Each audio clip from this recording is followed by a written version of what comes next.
आधार पे वोट का पोलराइजेशन दिखाई पड़ रहा है। कैसे देखती है इस तरह के चुनाव को, जब धार्मिक आधारों पे चुनाव होने जा रहे हैं? लगातार जब से भारतीय जनता पार्टी आई है, लगातार इन लोगों की एक कार्य प्रणाली रही है, एक तरह के काम करने का तरीका रहा है कि चुनाव आने पे वोट की पोलराइजेशन करने के लिए इस तरह के नारे दिए जाते हैं और बड़े बड़े नेता इस तरह के नारे देते हैं। लेकिन आज जो है, जो सभी समाज के जो लोग हैं, जो हमारा पीढ़ी है, वर्ग है, ये सब समझ चुके हैं कि खाली उनकी भड़काने वाली बातें हैं जिससे कि वोट बढ़ जाए आपस में।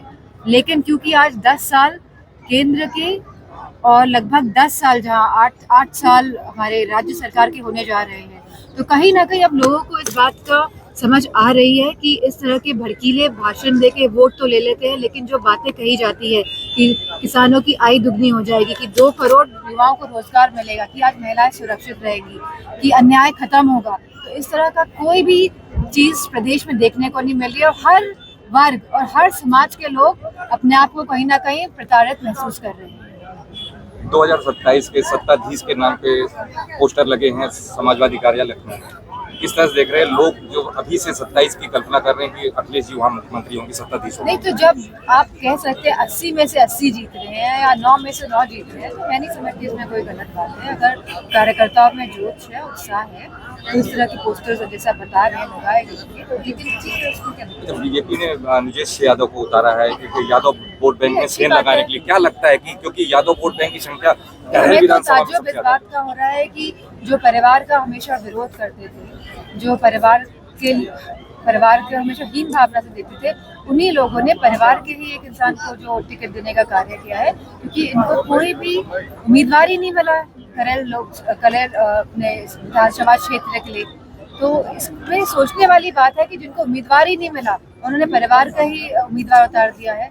तो मैं समझती हूँ कि समाजवादी पार्टी अच्छे वोटों से करेल विधानसभा सीट जीत गया है। डोनाल्ड ट्रंप ने आज 47वीं राष्ट्रपति नहीं, हम उनको कांग्रेचुलेट करना चाहेंगे, बधाई देना चाहेंगे। हमीरपुर में 2 पत्रकारों को पिटाई का मामला सामने आया है। लगातार जब से ये भारतीय जनता पार्टी की सरकार आई है, पत्रकारों पे भी हिंसा बढ़ी है। जो पत्रकार सही इंफॉर्मेशन देते हैं या लोगों को जागरूक करते हैं, तो उन पे इस तरह की कार्रवाई हमने देखी है, हो रही है, और ये बड़े ही निंदनीय घटना है।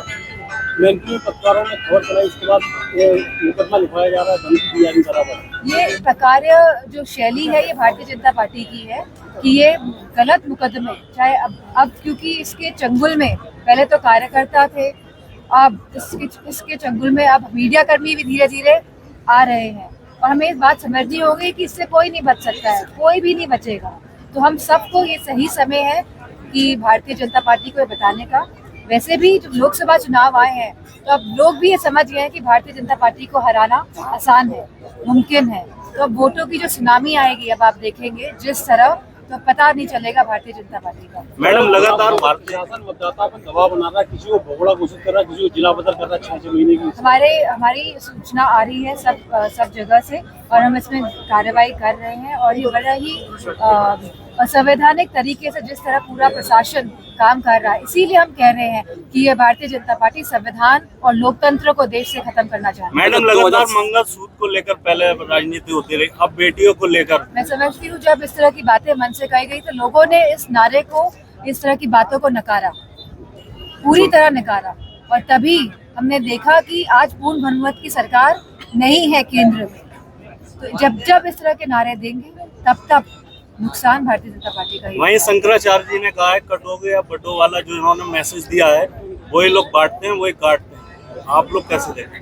नहीं, अगर शंकराचार्य ने इस तरह की कोई बात कही है, तो एकदम सही बात की है कि वोटों के लिए लोगों में भेदभाव करने के लिए खाली इनकी राजनीति है, और ये जन सेवा करने का इनका कोई भी इरादा या जज्बा या कोई भी इस तरह की भावना नहीं है।